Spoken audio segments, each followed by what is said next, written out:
حضرت فضیل بن ایاز فرماتے ہیں ایک جوان تھا، مسجد میں آیا، لوگوں سے کہنے لگا روٹی کھلاؤ، کسی نے توجہ نہ کی۔ اس نے کہا میں رب رب بتانے والا ہوں، میری طرف دیکھو تو صحیح۔ کسی شخص نے خیال ہی نہ کیا۔ پھر اس نے کہا یار تھوڑا سوچو، نمازیوں سے کہا، اہل علاقہ سے کہا، انہوں نے کہا تیری طرح کے بڑے درویش دیکھیں۔ مسجد کے محراب میں وہ رب کریم کا بندہ انتقال کر گیا۔ جب فوت ہو گیا نا، لوگوں کا مزاج ہے، بیمار کو دوائی نہیں دیتے، جنازے پہ وقت پہ پہنچ جاتے۔ جب کوئی گر رہا ہوتا ہے تو سہارا کوئی نہیں دیتا، جب کوئی گر جاتا ہے، ٹانگ ٹوٹ جاتی ہے تو تیمارداری کو زمانہ پہنچ جاتا ہے۔ اور بزرگ، وہ نوجوان اللہ کا نیک بندہ مسجد کے محراب میں فوت ہو گیا۔ حضرت فضیل ابن ایاز کہتے ہیں امام صاحب نے اعلان کیا چندہ دو، کوئی لاوارث فوت ہو گیا، کفن دینا۔ چندہ کٹھا ہوا، کفن خریدا، جنازہ پڑھا، عشاء کے بعد دفن کر کے آئے۔ فجر کی نماز کے لیے جب امام اور مؤذن مسجد میں آئے تو چیخیں مارنے لگے، تڑپنے لگے، دور دور تک آوازیں پھیل گئی، دنیا دوڑی آئی، کیا ہوا؟ کہنے لگے وہ جو تم نے کفن پہنایا تھا وہ یہاں پڑا ہوا ہے، اور دیکھو کفن پہ تحریر لکھی ہے۔ تحریر کیا ہے؟ عرش کے مالک نے فرمایا میرے دوست نے روٹی مانگی، تم نے دی نہیں، اس نے تمہیں میرے قریب کرنے کے لیے اپنی طرف توجہ کرائی، تم نے کی نہیں، اور میرا یار تمہارے کفن کا محتاج تھا، سنبھال کے رکھو اپنا کفن، میں نے اسے جنت کا لباس عطا فرما دیا، سنبھال کے رکھو، یہ کوئی لاوارثوں کا ٹولہ ہے؟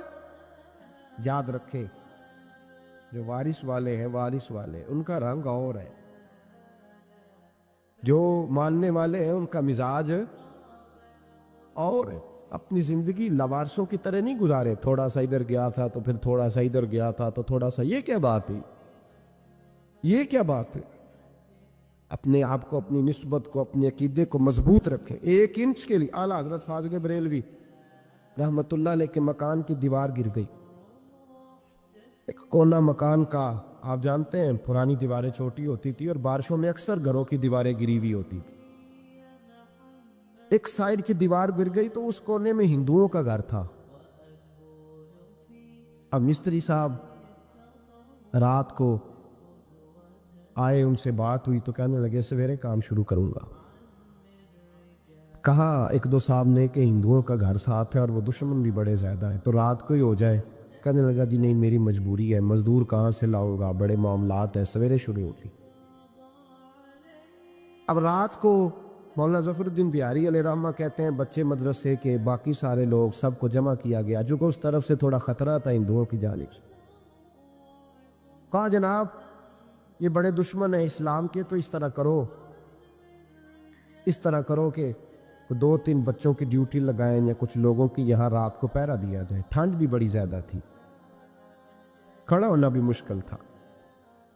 اعلیٰ حضرت رحمت اللہ علیہ شاہ کی نماز کے بعد جلدی اجرائے خاص میں تشریف لے جاتے تھے۔ اس رات جب دیکھا نا باہر شور ہو رہا ہے تو اسی طرح سر پہ ایک رومال لپیٹا تو باہر آ گئے، کہنے لگے کیا شور ہے؟ کہ حضور سردی ذرا زیادہ ہے تو یہاں کسی کی ڈیوٹی لگانی ہے پہرے کی۔ 2 منٹ خاموش رہے، پھر فرمانے لگے کوئی ضرورت نہیں، جاؤ سو جاؤ سارے جا کے، کوئی ضرورت نہیں، جاؤ اپنے اپنے کرو، کوئی حاجت نہیں، پہنچ جاؤ۔ کہا حضور مہربانی کرے، وہ طے ہونے لگا تھا۔ فرمایا میری وجہ سے کیوں کوئی ساری رات بیدار رہے، جاؤ تمہیں کہا نا آرام کرو۔ لوگ سو گئے۔ صبح فجر کی نماز پڑھ کے اعلیٰ حضرت رحمت اللہ تعالیٰ علیہ جب سیڑھیاں اتر رہے تھے رضا مسجد کی، تو وہ جس ہندو کی جانب سے زیادہ خطرہ تھا وہ سیڑھیوں پہ بیٹھا تھا، مسجد کی سیڑھیوں پہ۔ سب لوگوں کی توجہ ہو گئی، کہنے لگا مولانا میں کلمہ پڑھنے آیا ہوں، مجھے کلمہ پڑھا کے مسلمان کر دو، میں کلمہ پڑھنے آیا ہوں، مسلمان کریں۔ لوگوں کی توجہ، اعلیٰ فرمانے لگے نہیں ابھی تو انتظار کر، تھوڑی دیر کے، اچھی طرح سوچ لے، جذباتی فیصلہ نہ کر کہ تو آ رہا ہے۔